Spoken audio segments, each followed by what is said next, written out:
"Not much of a chance of our getting any Valentines this year," Billy Mack said, a frown puckering his forehead as he looked out of the tiny panes of the window of the cabin.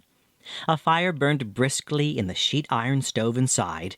There was the odor of crisp loaves baking in the oven, and the kitchen sitting and dining room in one was comfortable, with some of the furnishings they had brought from home. But it was Labrador for all that. Mother, father, Billy and Nancy Mack lived in a cabin on Schooner Bay. Father was the only doctor in the scattered neighborhood for miles around. Just across the bay was the hospital.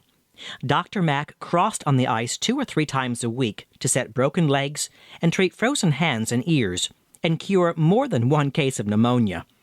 Cruel weather it was, such as only Labrador knows when the winter and the spring are contending with each other. There had been a mild spell, when a splashing warm rain came down in a melting drizzle. The cliffs dripped as if they were promising spring flowers, and the road that led from the cabin to the edge of the bay was full of slush.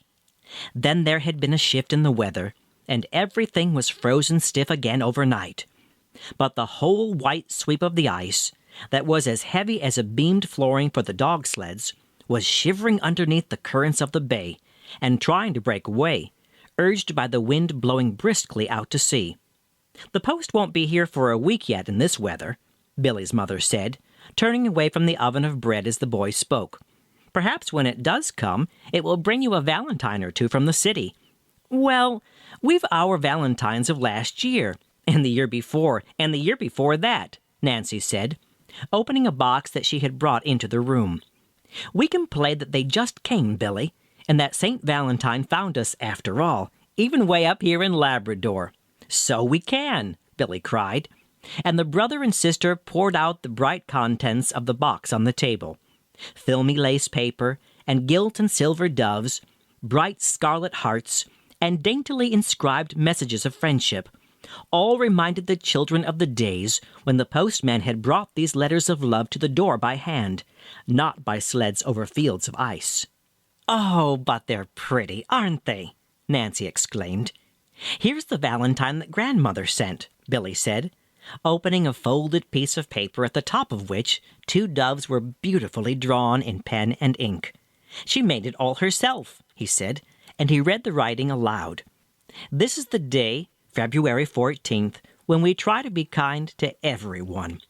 We wish to give, not only loving thoughts and words, but deeds to our friends, because it is a day set for kind feeling." "Dear Grandmother," Nancy said softly.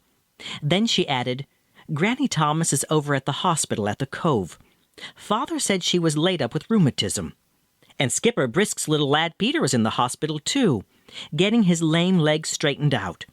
For a minute, the 2 children were quiet, fingering their precious store of Valentines.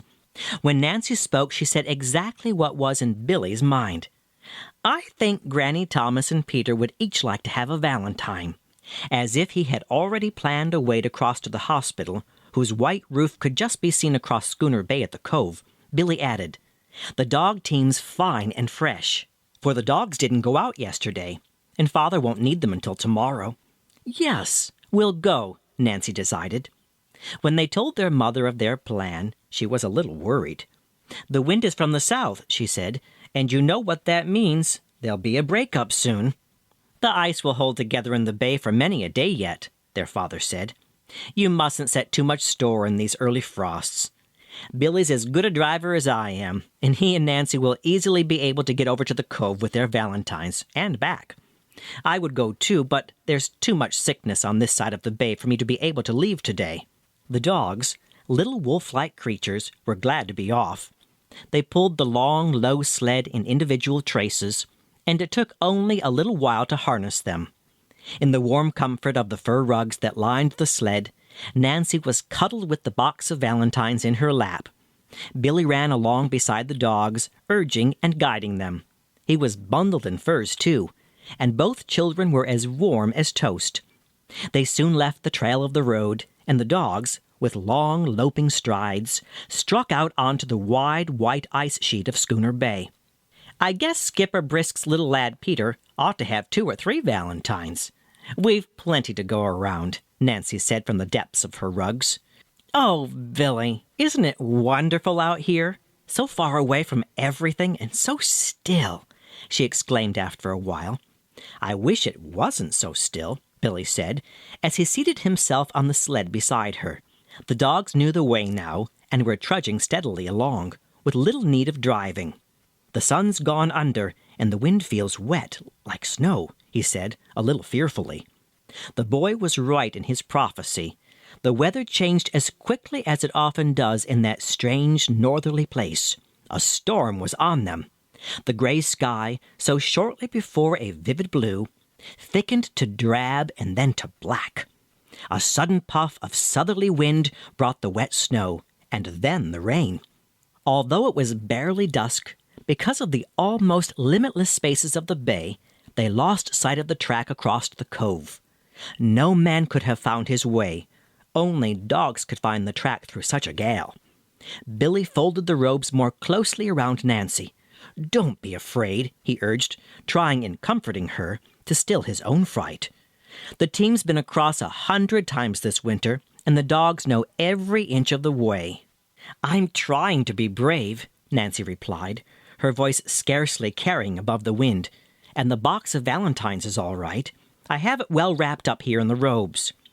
After their first terror at the darkness that had settled down so suddenly, the children began to enjoy their race with the storm. The dogs, trotting briskly along, were warm. The children themselves, so warmly wrapped up, were flushed and comfortable. After an hour's driving, the rain slackened, although the wind still hurried along with them from the south. Then the sky cleared, and with it came the sight of the long, straight road across the ice to the cove that the dogs had not left for a minute. "There's the hospital! Why, we're almost there!" Nancy shouted. Whatever Billy would have said in reply was stopped by a sudden noise. A shrill crack it was at first. Then it deepened to a boom, like that of a far-away thunder, coming nearer, though, and broken by a series of sharp cracks that surrounded the sled and the dog team. The ice felt, beneath the children, as if it were a giant piece of paper crumpling to pieces. It was breaking up in Schooner Bay sooner than anybody had expected, because of the early warm spell and the rain. The wind whimpered and pushed, and helped to split it as it broke. When a sudden ray of sunshine broke through the sky, the children could see plainly what a plight they were in. When the ice goes out, it breaks into great pans that float along over the top of the water, like shining white rafts. Billy and Nancy, and the sled and the dogs, were in the middle of a good-sized pan now. All around them was swirling water, foaming white at being so suddenly released. Nancy sobbed a little, but she soon stopped, for an idea had put courage into her heart. "Maybe Mother'll see the breakup from the shore and fetch Father to send for us in Skipper Brisk's skiff," she said. "They'll have to hurry, though," Billy said. He wet his finger and held it up to feel the wind. Then his face went white as he saw the friendly curve of the cove shore receding from sight. "We're going away from the cove," he said. "We're going out to sea." The dogs huddled together and snarled viciously, their wolf instincts roused by the danger. Billy tried to distract their attention by feeding them some meat he had brought with him. It kept them quiet and prevented them overturning the sled into the water. Then he tried to think. Whatever was done, he must do. It was his work to save his sister's life, if he could. The pan of ice upon which they were marooned was almost the only one that was floating out to sea. The others, some of which were quite as large, were going toward the shore. If only one of these pans would come near enough, he thought, they could step across to it. That is, if it touched their pan. Then another adventuresome thought came to him. Why not try to pull up alongside a pan that was floating in the opposite direction? The cold, weighted as it was with the dampness from the water, was bitter now. To work, Billy had to take off his fur mittens, and he pulled Nancy from her rugs and told her what she too must do with her bare hands to help him. Their fingers stiffened, but they would not feel their ache as they unharnessed the dogs, who, let loose, bounded and pawed about them, getting in the way and making their task twice as hard. The long, thin tendons of skin that had made the dog's traces they cut with Billy's knife. Then they spliced them to make a coil with a lasso loop in the end. "Put your arms as tight as you can around my waist, Nancy," Billy said, as he held the coiled lasso tightly over his shoulder and planted his feet firmly on the ice. "I must wait until I see a pan that's floating into the shore, and it must have a jagged piece to throw this lasso around. When I throw, hold me fast, or I'll slip into the water." It seemed hours instead of seconds that they waited. The quickly tacking wind and the currents of the bay made the pans float in every direction. Now several would almost touch. Then they would be so widely separated as to leave a great sweep of open water. Billy watched for his chance. Soon it came. A big round pan with a ragged spar of ice sticking up at one end where it had splintered. It was within throwing distance. Billy twisted the lasso over his head. "Hold fast, Nancy," he begged between his clenched teeth. Then he threw. As straight as he had aimed, the lasso cut through the air, catching and tightening around the ice spar that looked like a rudder on the end of the pan.